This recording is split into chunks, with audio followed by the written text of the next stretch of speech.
Hello Android users, in this video I'll tell you how to lock and unlock chats in your WhatsApp.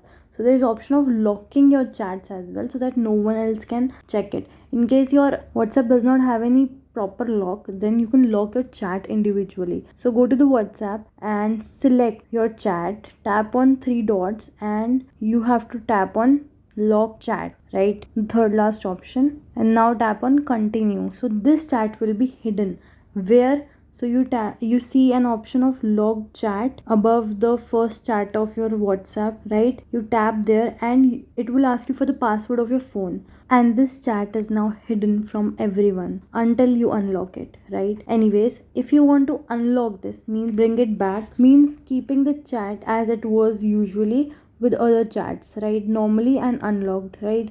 So you have to select that again and tap on the three dots and you tap on unlock chat, and see it is here again, functioning normal like other chats, visible to you as you open your WhatsApp window, right? So just make sure that to lock chat you can add a group as well, like I did. See you in the next video. Ta-da!